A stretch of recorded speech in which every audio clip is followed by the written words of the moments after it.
తెలంగాణలో మొదలైన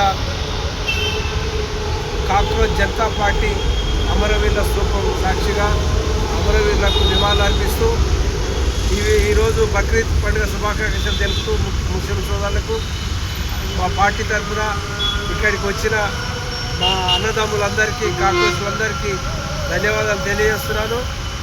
తెలంగాణ బాధ్యుడిగా పనిచేస్తున్నాను నేను. అశోక్ కోసం మన దేవత శ్రీనివాస్ గారు మాట్లాడతారు ఈ కాక్రోచ్ మీటింగ్ గురించి.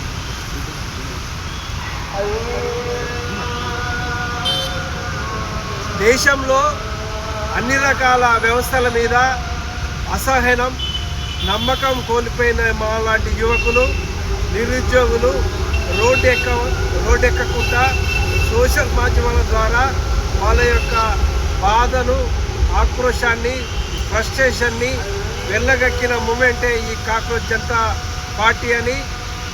దేశంలో న్యాయం లేదు, దేశంలో ఏ విధమైన బహుజనులకు చట్టాలు వెంబటే వర్తిస్తాయి, దేశంలో ఉద్యోగాలు రావు, దేశంలో యువతకు సెక్యూరిటీ లేదు, ఈ దేశం దాటిపోవడానికి అందరూ సిద్ధమైపోతున్నారు. ఆ ఫ్రస్ట్రేషన్ దాటేసి ఇక ఏమైతే పర్వాలేదు తెగిద్దామనే ఉద్దేశంలోనే ఇక మేము దేనికైనా సరి రెడీ అనే ఉద్దేశమే జంజీ అని వచ్చింది. ఆ జంజీయే మా తెలంగాణలో కాక్రోచ్ జనతా పార్టీ.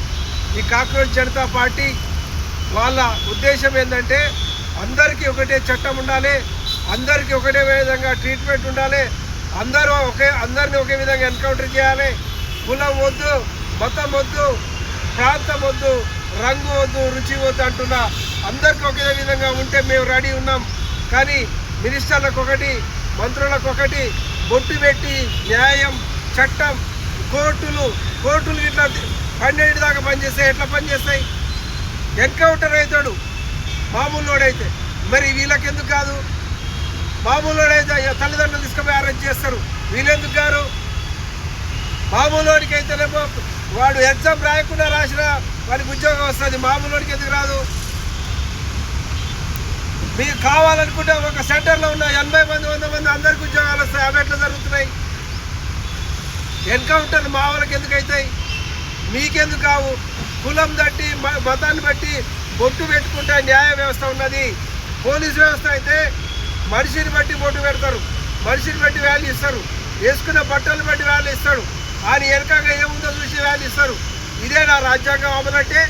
చిన్న కోర్టులో ఒక విధంగా తీర్పు వస్తుంది, డిస్ట్రిక్ట్ కోర్టులో ఒక విధంగా తీర్పు వస్తుంది, హైకోర్టులో ఒకటి వస్తుంది, సుప్రీంకోర్టులో వస్తుంది. ఇట్లా ఏంది ఇది? ఇదేనా భారత రాజ్యాంగం రాసింది? నీకు ఖర్చు పెట్టడానికి పైసలు ఉంటాయి, మా ఉద్యోగానికి పైసలు ఉండవు. ఎలక్షన్లు 3 సంవత్సరాలకు ఒకసారి పెట్టాలని ఉండే మీరందరు కలిసి 5 సంవత్సరాలు చేసిరు, కావాలనుకుంటే ఇప్పుడు 10 సంవత్సరాలు చేయడానికి సిద్ధమయ్యారు. అంటే ఎలక్షన్ల ఖర్చు మాత్రం పైసలు చాలా కష్టమవుతుంది. అదే మీరు విదేశాల్లో తిరగవచ్చు, హనీమూన్లకు తిరగవచ్చు, ఎఫ్సిన్ కేసులలో తిరగవచ్చు, మీకు అడిగేది లేదు. మీరు చేసిన నష్టానికి కష్టానికి మీరు దొంగ పళ్ళ వల్ల దేశం మొత్తం 140 కోట్లు బాధపడుతుంది. Petrol rate, diesel rate, gas ఎందుకు మాకు అవసరం? మళ్ళా వెనకటి తీసుకుపోయారు 40 సంవత్సరాలు వెనకటికి. కట్టెల పొయ్యితోటి నడుచుకుంటా ఎడ్ల మీద గుర్రాల మీద గాడిదల మీద తిరగమని చెప్తారు. ఇదేనా అభివృద్ధి అంటే?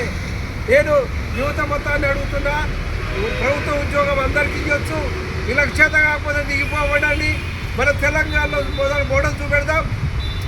6 నెలల లోపల ప్రతి డిపార్ట్మెంట్ని ప్రభుత్వ పరం చేసి 60 నుంచి 100% ప్రభుత్వ ఉద్యోగం ఇవ్వకుంటే మీరు ఎక్కడంటే అక్కడ ఉరి చేయడానికి సిద్ధం. నేను మీరే వాళ్ళ దృష్టిని కొడతారా, ఊరేస్తారా? సిద్ధం. ప్రభుత్వ ఉద్యోగాలు ఇవ్వచ్చు. గవర్నమెంట్ అనుకుంటే ఊకేటాన్ని కాల్చి, శ్రమ చేసే వాళ్ళ కాల్చి, డ్రైవర్ల కాల్చి, కష్టపడే ప్రతి ఒక్కరికి ప్రభుత్వం ఉద్యోగం ఇవ్వచ్చు. అది మీకు చేత కాకపోతే చెప్పండి.